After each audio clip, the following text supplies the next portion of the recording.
Hi there, welcome to Sharp Sharp. This is our fourth episode, and for those guys who've been listening to us for the last couple of weeks, thanks so much. Tell all your friends. This is an amazing, fun podcast. We've had great feedback. So we're recording this on Wednesday, the 22nd of April, with me, Rob Rose from Currency, and Zux from Scrolla.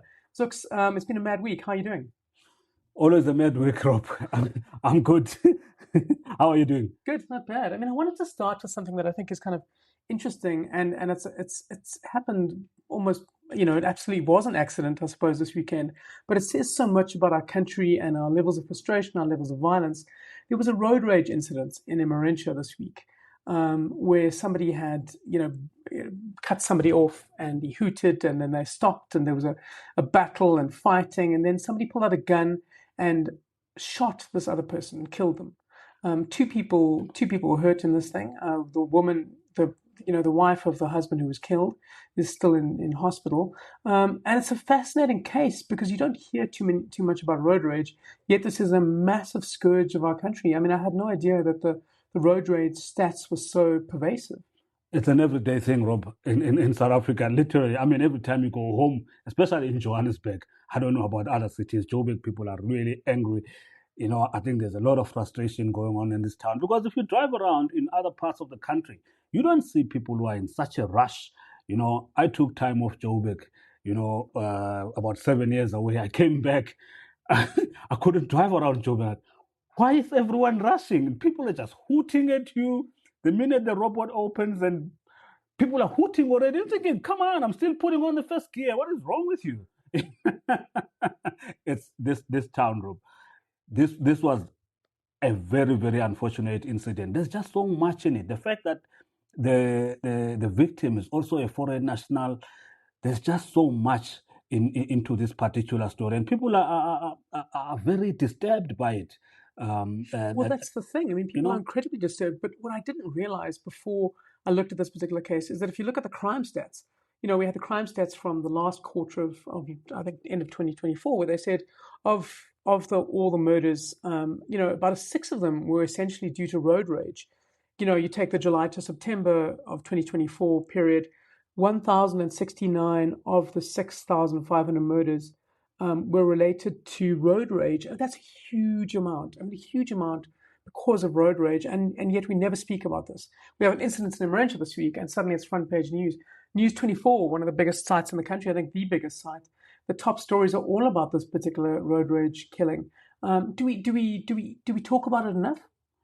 Broadly, Rob, when you look at crime stats, a lot of it is about how we are unable to resolve simple disagreements, arguments at a tavern that should really be sorry, bro. Exactly. Chiefs lost to Pirates.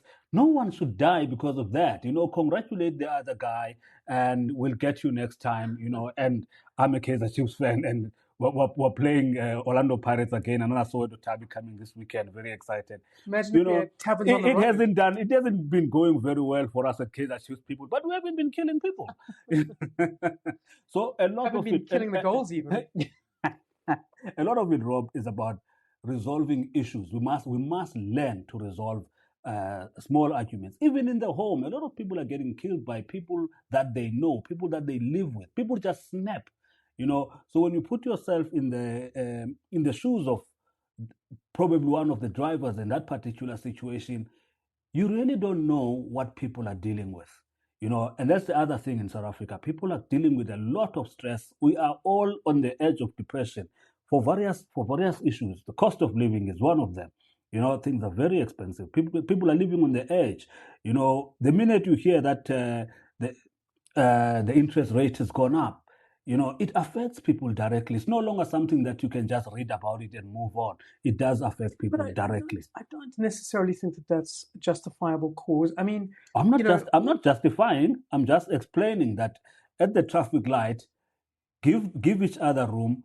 You don't know what people are dealing with. You don't know how close they are to the edge. Things like this that could be avoided must be avoided because we can't afford this.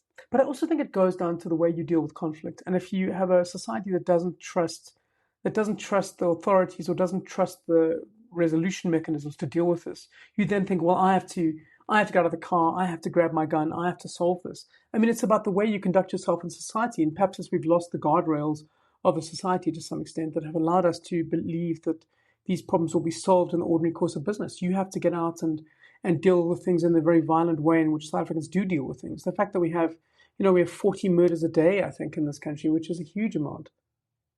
It's so unfortunate, Rob. I mean, I've seen it many times, even without bumping each other. The guy pulls up, he comes out of his car, and I'm sitting there thinking, why are you getting out of your car? We are all going to be stuck in this nonsense. We're trying to get home. It's an everyday thing that we haven't dealt with it properly as society. Even the law enforcement agencies have not dealt with it properly. This is something that we need to talk about and really deal with it effectively. I mean, what's interesting as well is that AA survey, the Automobile Association, they looked at road rage incidents, and what they found is that in most of these incidents, well, actually 47%, half the incidents, you have a case where the children are in the car, the children are there. I mean, that's immensely dangerous. In this particular case, the shooting in Emmarentia, the child climbed out of the car and ran to his father who had just been shot. I mean, that's a brutal scenario. It's the kind of thing that I think creates trauma for the next generation too. That's the worst case. That's the worst case, Rob. To get into an argument when there are children around, whether it's the shooter, but the minute you see that there are children around, really, I mean, the first thing you do, you hide the knife, you hide the gun, you hide whatever violent thing that you are going to use. That's how we must protect children, whether they are your children or they're not your children. You always have to protect children. By stopping and watching Kaizer Chiefs games, is that a good way to start? That would be a good way, actually. I mean, I suppose this does cast a new complexion on the fact that, last week we spoke about this case of Julius Malema. He was going to get sentenced and find out the sentence. And before we published this episode, after we published the episode, the sentence came out and he was sentenced to 5 years in jail. Now this is on appeal, obviously. But it's a hugely intense sentence. It's quite harsh, I think, in many people's eyes. But the justification from many of the political parties and the people who commented on it is that we have a culture where gun violence is rife, and you have to make a statement at some point. Now, Julius Malema might just be, he's a politician, he's in the wrong place at the wrong time. But their argument is that we need to send a message about gun violence, and I suppose the Emmarentia incident just underscores that, right? We have a very bad culture, Rob, in South Africa of tolerating something if it is being done by the people that we like, the people that we agree with, etc. People are able to tolerate corruption just because it is done by the ANC, the Liberating Party, the Black Party, etc. Would we tolerate corruption as much as we do if it was being done by a white party? No. The tolerance of violence that is being done by other people that we agree with, or for whatever cause that we think we agree with, we're like, okay, no, that's fine. We can live with that. The issue of Julius Malema, there is absolutely no excuse for what he did. There is no point in being sympathetic to what Julius Malema did. He deliberately did. It took a gun, fired a gun irresponsibly. For somebody who's got a firearm handling certificate, there is no way you can even think about that. If you've gone through the competency of getting a firearm license, you can't even think of being that irresponsible. I was shocked by what he did. Yes, the sentence, I think it was harsh. It will probably be reduced, but he had to be sentenced. The message had to be sent out there. I think what you said is so fascinating because it speaks to what Fikile Mbalula, the ANC Secretary General, said about the sentence handed down to Malema. He said that Malema was found guilty by a magistrate because he was standing up for black people. He said that, essentially he was contributing towards the liberation of Africans. Now, firing a gun recklessly into the air at black people, standing up for black people, it's shocking. And that is a situation where you can tell the confirmation bias in Fikile Mbalula's mind is that he wanted to defend Malema. So he invents this convoluted rationale for defending it. But it says so much, firstly, about the way Fikile Mbalula thinks. He's a senior official of the ANC, but also about accountability when you do something wrong. Rob, when the mayor of Bito's son was coming out of traditional circumcision period, she is seen in the streets in Bito, which is in Plettenberg Bay, running around, shooting a gun in the air. This lady, what the hell? And people were just happy. The people are laughing, etc. Now we've seen that the municipal manager also, another lady, of the same municipality was also carrying a gun and waving the gun around in front of people.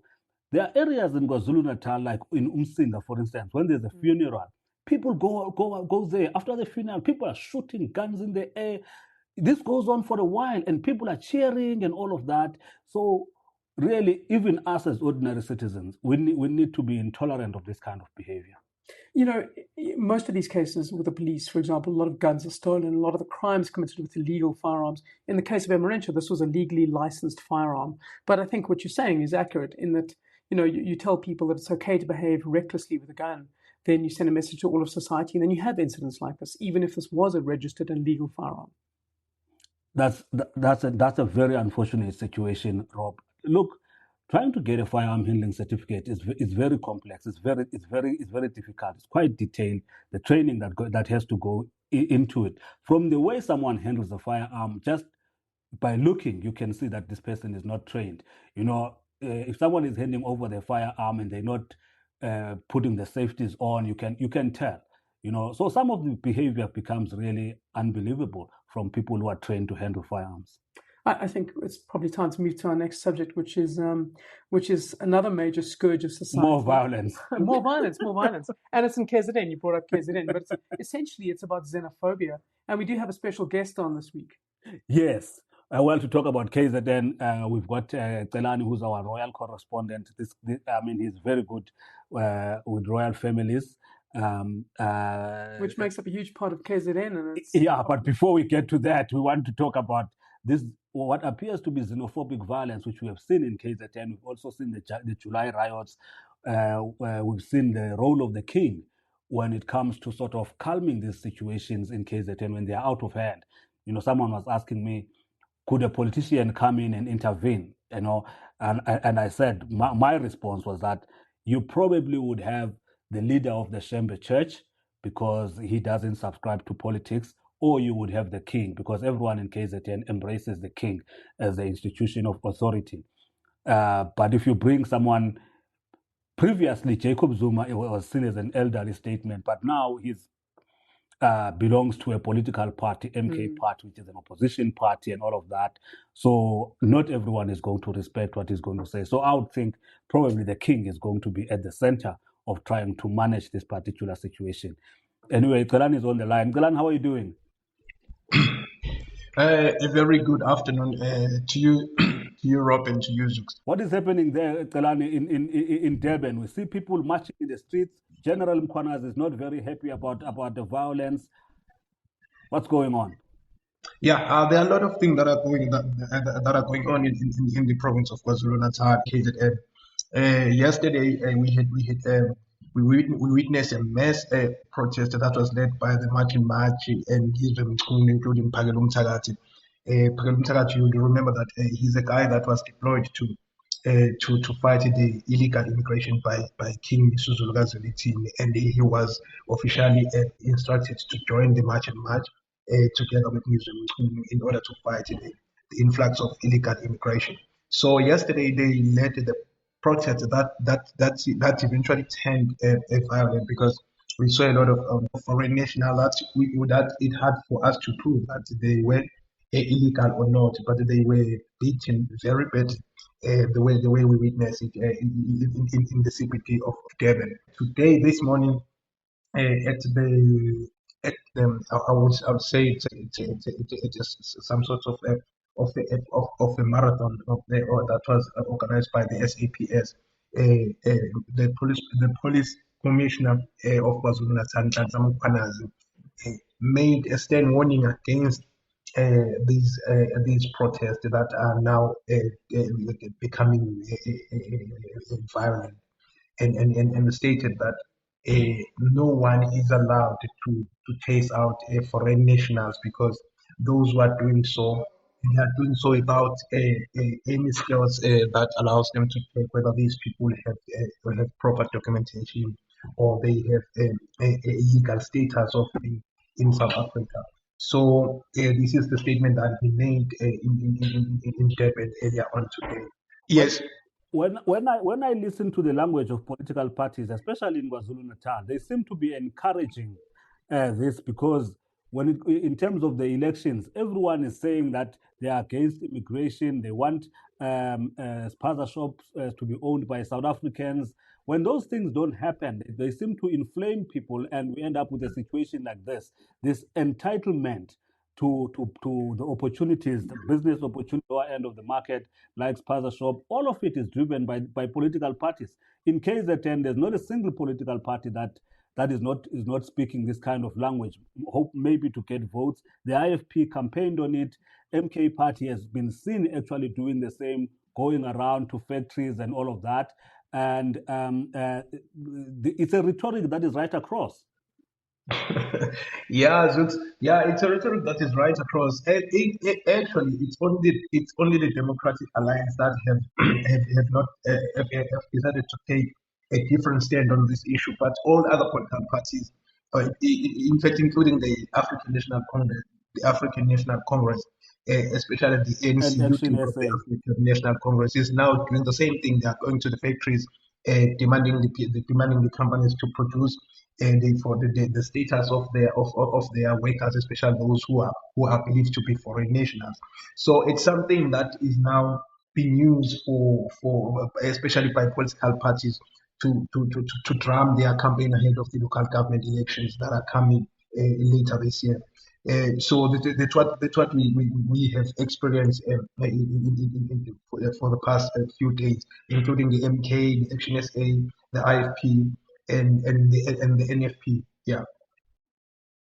I mean, the problem is not just it's the fact that they say that it's a campaign against illegal undocumented foreigners, but actually the campaign is against all foreigners. And on the streets, a lot of people don't know if somebody's undocumented or not. So it basically takes the form of xenophobia as opposed to a campaign against illegal undocumented people, right? I mean, it just morphs into this widespread xenophobia and attacks on foreigners.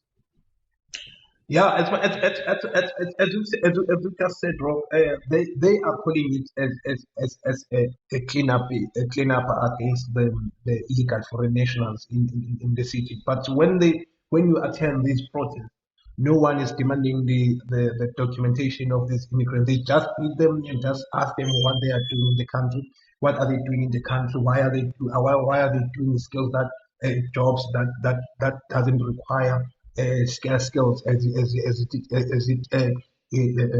being a case. So I think that's why now the provincial commissioner general Kwanazi is now taking a stand against these protests because as we speak, he has just called a meeting in fact, the meeting with the March and the organizers of the protests that are taking place in Durban. In fact, these protests are not taking place in Durban only.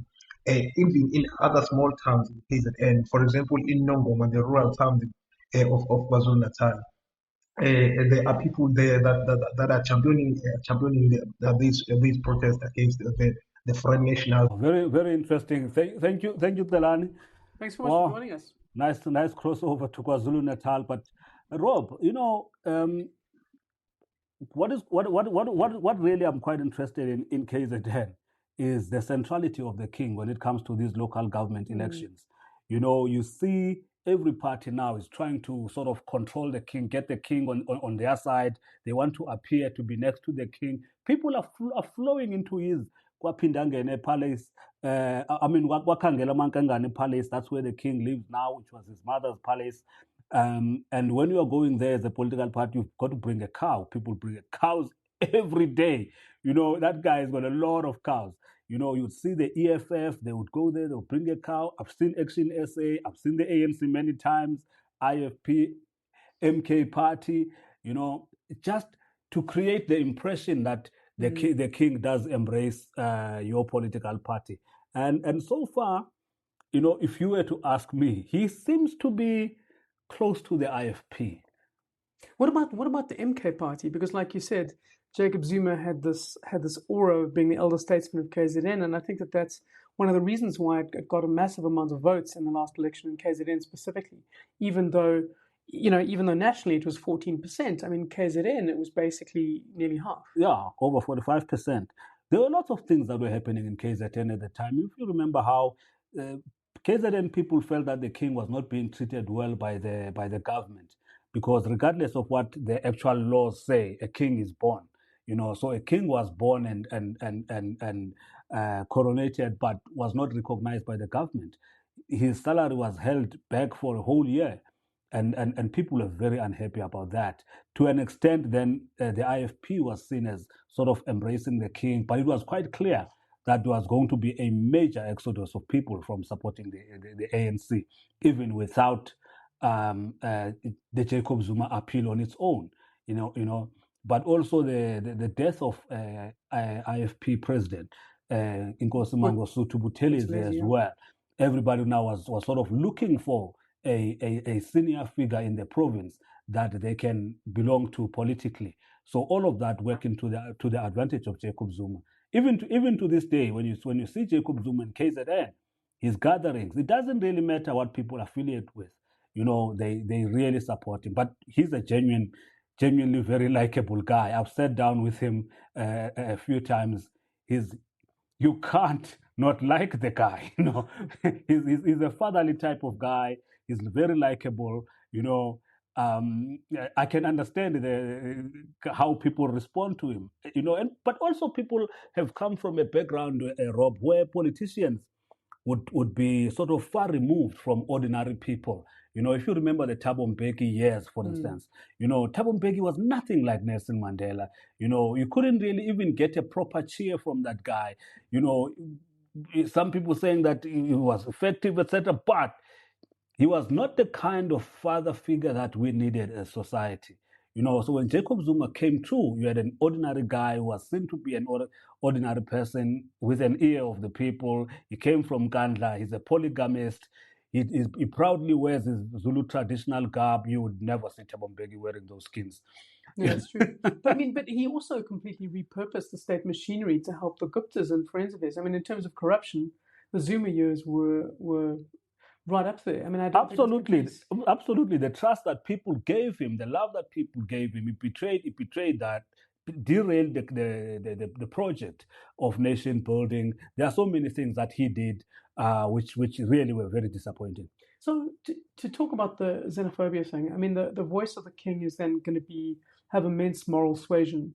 Has the king used that position, that moral authority, to kind of really pronounce on xenophobia and foreign nationals in a way that actually speaks to the people of KZN about this thing that dominates a lot of people's minds? Yeah, on a number of times during the July riots, when people were burning buildings and factories, etc., it was the king that came out and warned them that this is not how we want other nations, our visitors to the province, to remember the Zulu people as. He was even saying my people, my father's people, etc. So he has intervened. He has intervened also against gender-based violence in KwaZulu-Natal. He's held meetings with men in the hostels, etc., saying that we need to be against this thing. We need to lead the fight against gender-based violence. You would expect that in a situation like this, if this continues to escalate, he is the person of authority. Remember, he has a whole network in KwaZulu-Natal, from Induna, who would be somebody. There's every ward in KZN has got some kind of traditional leadership, traditional layer that is there, you see. So he's got that kind of network. Even in the hostels where the guns and all of these things are stored, there are indunas there that report to Amakhosi, that report to the king. So he's got that authority. So one of the reasons why I think, Zelani spoke about how people don't want to listen to people who are preaching sense is because there's a sense of lawlessness. And this relates to the first discussion on road rage too. There's a sense that, the country is ungoverned, it's anarchic, we can do what we want. Somebody might say, oh, don't attack illegal foreigners, but who's going to put us in jail for this? And there's a sense that the criminal infrastructure, the law enforcement authority is melted down and they're not effective. And this is an impression that's given, that is fueled absolutely by incidents like we had this week, which is the National Police Commissioner, Fannie Masemola, appearing in court on corruption charges. Surely optically that is a terrible thing if we're telling people you mustn't commit crime, you mustn't attack foreigners, you mustn't shoot people in a road rage incident. Absolutely, but it's high time, Rob. It's high time. We had Police Commissioner Jackie Silebi, who was hobnobbing with criminals, doing all sorts of things with the likes of Glenn He said Agliotti. Glenn Agliotti was just his friend finishing crime. He went to jail for 15 years for this friendship. I mean, he said my hands are clean, all sorts of things. But that guy was as bad as they get. We had Ria Piecha in the Marikana case. Yeah. People were never held accountable, at least at that level. Motso Patlani was arrested, I think in 2018 or 2019, and still that case is still going on. I actually think, Rob, this is very good. It must go right to the top. Obviously, his deputy, Shadrack Sibia, has also been charged. These are early fruits of what looks to be hopefully a very successful commission. The Madlanga Commission was seeing people being arrested. 12 police officers have been arrested. Even in the metros, the likes of Julius Mkwanas have been arrested, and the commission is still ongoing. This commission is really promising, Rob. I mean, in this particular case, Masemola was charged for a 360 million rand tender provide healthcare services that was delivered by Kat Matlala. And this is somebody who's alleged to be a crime warlord, and yet you had police officials absolutely hobnobbing with people who are accused of really serious crimes. It speaks about the quality of the leadership in the police. And I know that we now have, as you mentioned, you've got a whole lot of police people in court answering criminal charges. And in fact, it feels a bit like Iran. I mean, I wonder who's running the police. There's so many policemen in court. Yeah, that's quite interesting, Rob.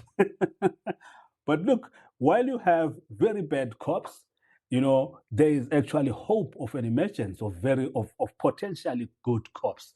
This entire Madlanga Commission is evidence of frustration of good cops who came to Gauteng to investigate the drug cartels and all of that. And everywhere you go, you see that people are being protected. Everywhere you go, you see political interference. And it got to a point where Mkwanas realized that I can't deal with this thing internally. Let me just put it out to South Africans that this is what is happening. And we were all shocked that it was that bad. And every single day now, in the Madlanga Commission, we're all really, really shocked. Well, I mean, how did we get to this point? I want to temper your optimism slightly by saying that, we had the Zondo Commission into State Capture, and how many people are in jail because of it. And so you have the Madlanga Commission, you have a whole lot of policemen who are now in court. But yet what's going to happen? And I think that sense of accountability is absolutely checked by the fact that the president, Cyril Ramaphosa, has not fired his police minister. He has not fired Fannie Masemola, who appeared in court this week. Why doesn't he just fire them? If you have a police commissioner in charge of police and you're in court for committing a crime, even if it's proven you haven't committed it, why don't you just fire that person? They are too compromised. Well, firing a police commissioner is not going to be a walk in the park. I can tell you that, Rob. This is a career policeman. He's an employee of the state. He belongs to Pop Crew, the union. They're not going to take it lying down. I can tell you that. But firing a politician, just by the whiff that he has been implicated in something, he should be gone. Senzo Mchunu should have been gone long time ago. By the implications, WhatsApp messages with very dangerous criminals. This guy should have been gone long time ago, and to an extent, that is now beginning to taint Cyril Ramaphosa's record. As it should do. But I also think that Fannie Masemola, as the police chief who's now facing criminal charges, should not be in the position. So what if the union comes hard at the president for that? The fact is, this is the time to make that kind of decision. You have to say, like, the merest taint of scandal means that you shouldn't be there. He actually confirmed that he's had a discussion with the president already before appearing in court. So that tells you that discussion is ongoing. We don't know the details of it. But at the most, what you can expect is that we're going to have an acting national commissioner. And like I said, his deputy, the person who would come in, would have been Shadrack Sibia. He has been charged and all sorts of things about him. That's another person who should be going with Masemola all the way to the dustbin. So we're probably looking at someone like, who knows, General Nhlanhla Mkhwanazi, as acting national commissioner. He has acted before, and now his role of fighting organized crime has been extended beyond KZN to national. This is probably going to be his job. So, I suppose who's going to be the next Ayatollah of the police? And the fact that all the other Ayatollahs are now compromised, in jail, in courts. As Trump would say, the first layer of leadership is gone. The second layer of leadership is gone. We don't know who to talk to. But we know that keeping these people on, keeping the people who are in court for corruption, is certainly the antithesis of the New Dawn. This is exactly not what you want. It's if you presenting the image to the global world that you are a clean country. Absolutely. But we expect probably the president is going to make a statement sometime this week. There's just so much that's happening. There's no way he can bury his head in the sand for long.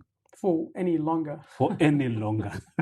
Okay. Well, that's Sharp for this week. Thank you very much for joining us. And join us again next week where we'll speak to you about what the president might have said about his compromised police chief. Absolutely.